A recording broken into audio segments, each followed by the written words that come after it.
Hello my dear friends, स्वागत है आप सभी का आईएफएस के ऑनलाइन प्लेटफॉर्म पे। आज हमारे साथ एक बहुत ही स्पेशल गेस्ट जुड़ चुके हैं जिनका नाम है सरल, जिन्होंने गेट एग्जाम में सक्सेस हासिल किए 2025 के। तो चलिए उनकी जर्नी के बारे में जानेंगे और आप भी इस इंटरव्यू से उनकी जर्नी से कुछ सीखने की कोशिश करिए। तो बहुत बहुत स्वागत है सरल आपका हमारे आईएफएस के प्लेटफॉर्म पे। Thank thank you sir. चलिए हमारे व्यूअर्स को बताइए कि कैसा रिएक्शन था, कैसा फील कर रहे थे आप जब आपने सुना कि आपका गेट एग्जाम इस बार क्वालिफाई हो चुका है। सर अंदर से तो बहुत अच्छा लगता है क्योंकि आप एक स्ट्रगलिंग फील्ड में हो।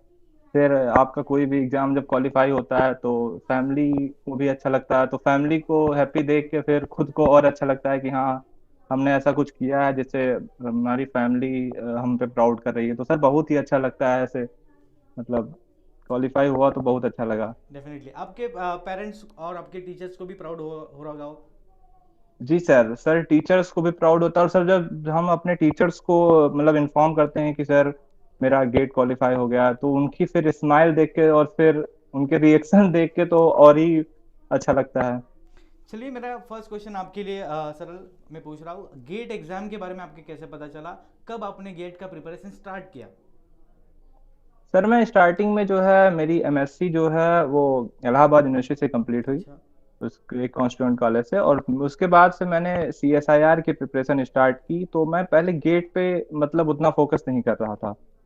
फिर मतलब ऐसे 2023 के बाद जो है मेरी एमएससी कंप्लीट हुई। उसके बाद जो है मैंने मेरे एक फ्रेंड हैं, उन्होंने बताया कि हमें जो है गेट में भी मतलब एक बार ट्राई करना चाहिए। तो मेरा फर्स्ट अटेम्प्ट था ये हम्म। गेट का। और मैंने जो है गेट में ट्राई किया और उसमें मतलब मुझे आईएफएस सर, खास करके कैलाश सर से काफी मदद मिली क्योंकि मेरी बायोकेमिस्ट्री उन्हीं के वजह से अच्छी हुई। और मतलब फिर मैंने गेट का फॉर्म फिल किया और फिर मतलब अच्छा स्कोर रहा मेरा। मतलब और डेफिनेटली। अच्छा मैं चाहता था, उसके अकॉर्डिंग नहीं और रहा, देखो बट पहले अच्छा बार ही जब था। एग्जाम पहले अटेम्प्ट में एग्जाम क्वालिफाई करते हैं एक अपने आप में बहुत बड़ी बात है। चलिए मेरा नेक्स्ट क्वेश्चन आपके लिए सरल, जब आपने गेट की पढ़ाई स्टार्ट की सबसे पहले आपने देखा होगा सिलेबस, क्या सिलेबस देख के आपको थोड़ा सा डर लगा था, बिकॉज बहुत वास्ट सिलेबस है गेट का। सर एक्चुअली मैं सीएसआईआर की प्रिपरेशन कर रहा था, तो सिलेबस तो सीएसआईआर के अकॉर्डिंग इसका ही मतलब थोड़ा सा सही था। या सिमिलर बट थोड़ा। एक चीज। जी। सिमिलर है थोड़ा सी एस आर नेट के सिलेबस से।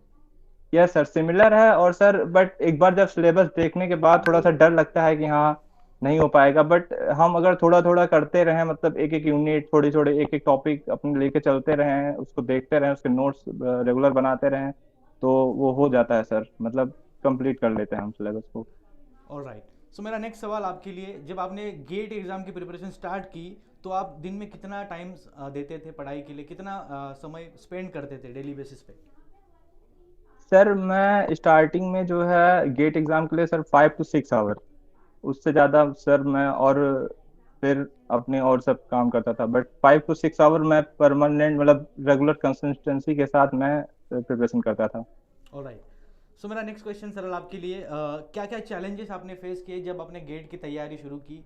तो डेफिनेटली कुछ प्रॉब्लम्स आए होंगे और उनको कैसे आपने ओवरकम किया। सर जब मैंने प्रिपरेशन शुरू की तो सर मुझे बायोकेमिस्ट्री जो है काफ़ी परेशान कर रही थी, क्योंकि सर हम्म। मेरी फील्ड केमिस्ट्री नहीं रही है। तो काफ़ी, बट जब मैंने और सब जगह से मैंने बायोकेमिस्ट्री पढ़ी, बट मुझे उतना सही समझ नहीं आया। बट मैं यूट्यूब से कैलाश सर के प्लेलिस्ट को ओपन किया आईएफएस से, वहां से मैंने बायोकेमिस्ट्री पढ़ी। तो वहां से मुझे काफ़ी इतनी हद तक मतलब सपोर्ट मिला कि मेरा अच्छा स्कोर बायोकेमिस्ट्री में ही है। और मतलब फिर वहां से मुझे लगने लगा कि हाँ, मैं कर सकता हूँ। फिर वहां से मेरे लिए इजी हो गया। चलिए हमारे व्यूवर्स को बहुत सारे स्टूडेंट्स जो पहली बार एग्जाम देने जाए उनके लिए मैं क्वेश्चन पूछ रहा हूँ, ऐसे कौन से टॉपिक्स आपके लिए बहुत चैलेंजिंग थे और ऐसा कौन सा टॉपिक है आपका जो कंफर्ट जोन था। सर मेरा जो है मतलब मेन जोलॉजी मेरा कंफर्ट जोन था। जोलॉजी में मतलब एवोल्यूशन, इकोलॉजी। और सर मेरा जो सबसे चैलेंजिंग था वो बायोकेमिस्ट्री था, क्योंकि मतलब मेरे लिए मतलब कुछ नहीं आता था मान लीजिए बायोकेमिस्ट्री में। मतलब उस लेवल का नहीं था कि मैं गेट के लिए एकदम प्रिपेयर था। बट सर की वजह से मेरी बायोकेमिस्ट्री अच्छी हुई। और खासकर मॉलिकुलर मुझे थोड़ा सा परेशान करता था।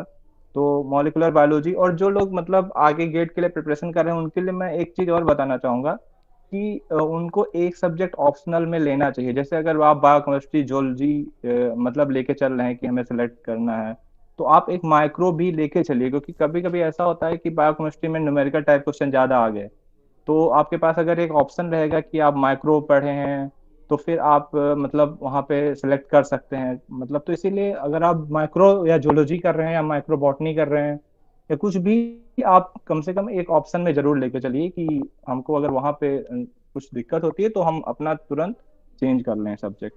चलिए बहुत बढ़िया। मेरा नेक्स्ट सवाल सर आपके लिए, आपने प्रीवियस ईयर क्वेश्चन जरूर लगाए होंगे एग्जाम से पहले, तो कितना इंपॉर्टेंट पीवाईक्यूज रहते हैं, कितना इंपॉर्टेंट रोल रहता है पीवाईक्यूज का प्रिपरेशन की जर्नी में? सर पीवाईक्यू का सबसे ज्यादा इम्पोर्टेंट रोल है मेरे खासकर सिलेक्शन में, क्योंकि मैंने ज्यादातर पीवाईक्यू क्वेश्चन ही सॉल्व किए हैं सर। जैसे मैं टॉपिक पढ़ता था और उसके पीवाईक्यू सारे उस टॉपिक के मतलब मैं सॉल्व कर लेता था, तो उससे मेरे कॉन्सेप्ट और कैसे क्वेश्चन आते हैं, मतलब जैसे किस किस टॉपिक से कैसे कैसे क्वेश्चन पूछ सकता है, ये सब चीजें क्लियर हो जाती है, तो आपके लिए काफी इजी हो जाता है फिर फर्दर मतलब एक कि कैसे तैयारी करना है, कैसे मतलब हमको कैसे क्वेश्चन वहां पे आएंगे, ये सब चीजें एकदम कट टू क्लियर हो जाती हैं। तो सर चलिए बहुत पीवाईक्यू का बढ़िया। बहुत इंपॉर्टेंट रोल है डेफिनेटली। और कम मतलब से कम सिलेक्शन कितने के लिए। पीवाईक्यू स्टूडेंट्स को लगानी चाहिए, हमें बताइए हमारे सर व्यूअर्स को। मैंने तो कम से कम सर 5 to 6 years फाइव के टू सिक्स पीवाईक्यू ईयर्स लगाए थे। तो आइडियल है, कम से कम 5 से 6 साल के पीवाईक्यू कम से कम आप एग्जाम में बना के जाओ। मेरा नेक्स्ट सवाल सरल जी आपसे सर। है कि टेस्ट सीरीज लगाना कितना इंपॉर्टेंट है, मॉक जो आप बनाते हो एग्जाम से पहले, और कितने मंथ पहले मॉक टेस्ट लगाना हमें स्टार्ट करना चाहिए? तो टेस्ट सीरीज सर का मॉक इंपॉर्टेंस टेस्ट बताइए हमारे स्टूडेंट्स के लिए।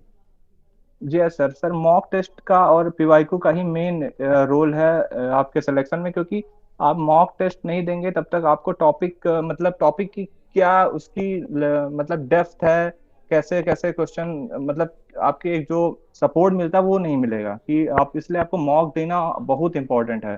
कहीं से भी आप मॉक दीजिए, आप मतलब आईएफएस का भी है या फिर कहीं से भी, बट मॉक टेस्ट देना बहुत इंपॉर्टेंट है, क्योंकि मॉक से ही आपको एक अच्छा सपोर्ट मिलता है। और फिर आपको सर पीवाईक्यू और मॉक टेस्ट यही दो मेन ऐसे कोर हैं जिससे हम सेलेक्ट हो सकते हैं। डेफिनेटली।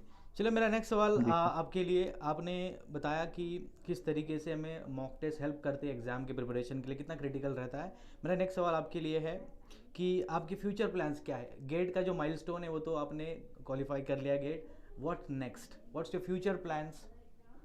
सर मेरा फ्यूचर प्लान यही है, कहीं आईआईटी में जाना है पीएचडी के लिए सर। अच्छा। देखते हैं जहाँ पे भी मतलब होता है उसकी कि क्या कट ऑफ आती है, क्योंकि मेरी स्कोर जो है वो 1239 है, तो सर उसके अकॉर्डिंग जैसी कट ऑफ रहती है मैं आईआईटी में जाने का कोशिश करूंगा। उसके बाद फिर एनआईटी और एमएनआईटी ये सब ऑलराइट। भी देखेंगे। सो ये रहे हमारे सरल के फ्यूचर प्लान्स। तो आशा करता हूँ आपकी जो सभी ड्रीम्स है वो पूरे हो।